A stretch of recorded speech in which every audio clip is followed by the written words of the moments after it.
What's going on, guys? Welcome back to WWE Network and Chill, where I, Graham Jason Matthews, break down all the original content I watch on the WWE Network. Today we're talking the July 20th, 2020 edition of Raw Talk as it aired last night on the network immediately after Monday Night Raw. So filling in for Samoa Joe this week was R-Truth alongside Charlie Caruso. And they've had MVP guest host one time. They may have had someone else replace Samoa Joe one time too. But R-Truth here was great. I saw some clips from the show last night after Raw on Twitter before I watched it this morning. And I saw Truth and I'm saying to myself, was he ever advertised for the show? Because I remember seeing Rollins advertised and Shayna Baszler and Mustafa Ali. I never saw Truth advertised. So I'm like, why is he there? And then we found out at the beginning it was because he was filling in for Samoa Joe for whatever reason. And he did an amazing job. He was perfect in all the right moments with Rollins and disputing what he was saying, and Baszler and almost making her corpse and showing, acting afraid of Baszler, and then at the end with Mustafa Ali with everything that he had to say as well. So they discuss real quickly before they welcome on Seth Rollins. They discuss R-Truth losing the 24/7 championship on Raw this week to Shelton Benjamin. And then he says about Orton, enough is enough. Like, he's got to stop punting people in the head. He won the match. Okay, we get it. You're the better athlete. There's no need to be punting people in the head. So then they recap the eye for an eye match. I think it was the same video package that aired recapping Rollins and Mysterio from Extreme Rules that aired on Raw earlier on in the night. I hate when they do that just because we had just seen this same video package literally an hour or two earlier. Like, we did not need to see it again, but I just fast forwarded through it personally. So Rollins comes on. He says, he kind of echoes his thoughts as what he said on Raw this week, that this was all Ray's fault. Ray demanded that stipulation. It was his choice to do the eye for an eye match. And Rollins, I think it was R-Truth or Charlie, one of them asked Rollins, do you regret what you did at Extreme Rules? And Rollins says, do the fans regret doing what they did to turn me into who I am today? Remember everyone, the burn it down, Seth Rollins? I like that guy. I miss that guy. But the people were the reason why I am the Monday Night Messiah now. And R-Truth says, oh, everyone liked that guy. And Rollins said, no, they didn't, R-Truth. No, they didn't. And he's absolutely right. He's absolutely right. I love these little character attributes, these character motivations for why characters do what they did. Now, granted, the whole reason this whole thing started in the first place was because... not because the fans turned on Rollins, that was kind of an aspect, that was a part of it, but it was because he attempted to blind Rey Mysterio on Raw a couple of months ago. That's really why this thing started. Not just because Rey demanded the eye for an eye match, yeah, that was Rey's fault, but this whole feud started because of Rollins. Now, I wish they mentioned that, but whatever. And R-Truth says, how far are you going to go to get what you want? At what cost? And Rollins says, for the greater good, at any cost. And he said Aleister Black had everything coming to him on Raw this week when he and Buddy Murphy, or rather just Murphy, attacked Aleister following Rollins' win over Aleister, saying that Black had everything coming to him. My question is, why didn't anyone go out there to save him? I think the commentators questioned that too. Why didn't anyone come out to save Aleister Black? Aleister Black would come out to save Rey Mysterio. He would come out to save Humberto Carrillo. Where was Carrillo? I understand why Rey wasn't there, but where was, Dominic or fucking Humberto Carrillo, That was a little weird. But he says Raw needs a leader. He needs to be who he is in order for Raw to thrive. Raw needs a leader. And R-Truth disagrees, and Rollins says, listen, it's a difference of perspective. And R-Truth says right before they, usher Rollins off, Rollins says, there was no other way. And R-Truth says, I know what the stipulation was, I get it, but the old Rollins would have found a way. He would have made the right choice.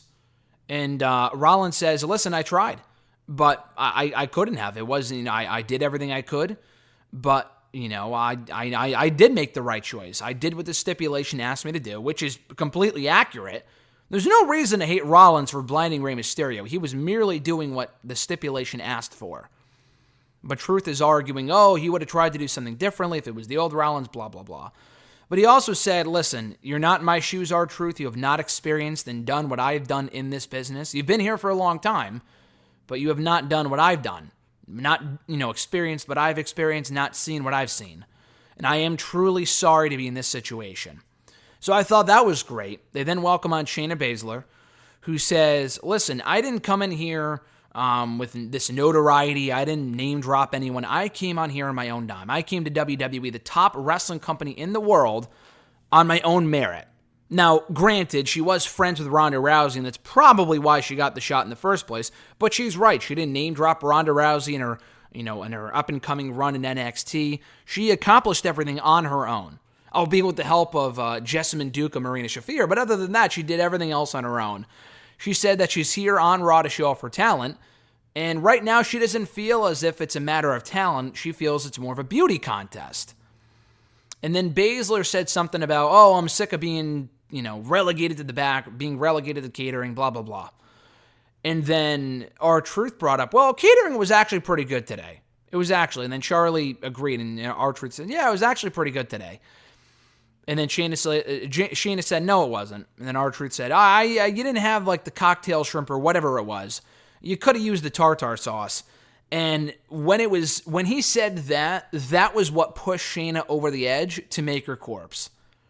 And it's not extremely obvious. The clip is going around on Twitter right now, but I thought that was amazing. That's how great R-Truth is, that Shayna's been here for 2-3 years now, and the first person to make her laugh on camera is R-Truth. Now, it's not, again, extremely obvious. You really have to pay attention.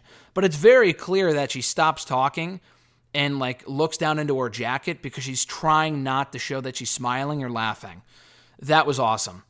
So then, after that, she says that Asuka won a glorified food fight to win the championship, which, honestly, she's not wrong. I enjoyed the Money in the Bank ladder match, but it wasn't a true ladder match. It was a fucking scavenger hunt for the Raw Women's Championship and the men's Money in the Bank briefcase.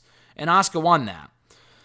She said that no one is stepping up to her because everyone in the locker room is afraid of her. R-Truth disagrees, and it says, it's probably because they haven't had their opportunity. And Shayna disagrees with him, saying, listen, no one has an excuse. I just called everyone out right here on the air. They're going to come to me. And whoever answers my, open challenge of sorts, they're going to get hurt. All I want is an opportunity. Ready or not, here I come, is how she ends her segment here. So they then welcome on Mustafa Ali, who says it's great to be back. Mustafa's been off the show, has been off WWE TV for 7 months. Since December. That's fucking ridiculous. I guess he was supposed to be the hacker, and that was the grand idea, but that never came to fruition, so it was one giant waste of time. And it's not as if, he was hurt, he was off doing other stuff. Nope, they just had nothing for this guy creatively. How bad is that people miss months and months and months with injuries and whatever that wish they could be there? Mustafa wishes he could be there, but he's not even hurt. How shitty is that, So anyway. He said that it was frustrating to not be in control of his own destiny. He kind of took a shot at creative, a veiled shot, I'll say, saying that there really is no reason why he shouldn't have been there, but all he can do is be ready. What he can't control is be ready for any opportunity that presents itself, and it did tonight, and he was ready. He said that he can adapt on the fly, no pun intended, and Charlie jokes that he had been keeping that line, he'd been waiting to deliver that line for 7 months now, which was funny. And no, then they transition into the recent, everything going on right now with the Black Lives Matter movement and everything else, police brutality, which has been obviously a hot topic of conversation, which is good. For the wrong reasons, but it's been a hot topic in order to correct all the issues that are out there. And Mustafa's been very vocal about these issues on social media in the last couple of months. He said you have to speak, especially when it's the right thing to do. And he has experience as a police officer, I think, in the Chicago area. He's talked about that experience before, I think on Talk is Jericho a couple of years ago. And he just did this great interview about being a police officer and things that he's experienced and seen. And he even said that he knows that no change is going to happen until we change how the criminal justice system works on the whole. We won't see any change until there's change at the top. And he talks about its roots, and I may be misquoting him here, but I believe he had said that the whole justice system originated from them chasing runaway slaves. So if there's an issue with the roots of the organization, then there's bound to be issues with the organization today. And he says that when the motivation is profit and not justice, there's an even bigger problem. So I thought he made a lot of great points here. This was awesome. They kind of did something similar with Titus O'Neil on the show a couple of weeks ago, and that was great too.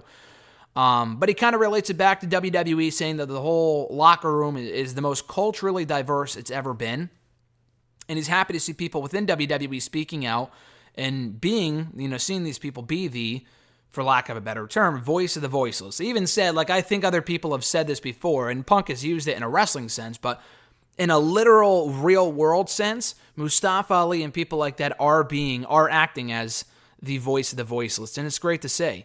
But yeah, I thought this was a great addition to Raw Talk. The Rollins stuff was great. Shayna was awesome. The Mustafa stuff was really important. Great to see Mustafa back. The guy's really a great talker, a way better talker than people would give him credit for, because we don't see him talk all that often. I'm really glad he got this chance, because the guy's awesome. It was cool to see him back on Raw, even cooler to see him on Raw Talk, speaking his truth, telling his story, talking about being back, and sharing some, shining some light on issues going on in the world at the moment. I thought that was great. From someone who would know, as a former police officer, I thought that was awesome. So check out this edition of Raw Talk right now on the WWE Network for July 20th, 2020. And thank you guys for checking out my reviews and videos right here on the channel every single day. I appreciate it. Be sure to like the video, drop a comment, share the video, and subscribe to the channel for more content.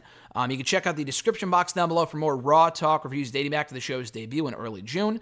And then I'll also be back tomorrow here on the channel for episode, I believe, 347, if I'm not mistaken, of #AskGSM, right here on the channel tomorrow. Stay tuned for that. Until next time, guys, have a great one. I'm Graham GSM Matthews, and I'll catch your ass down the road.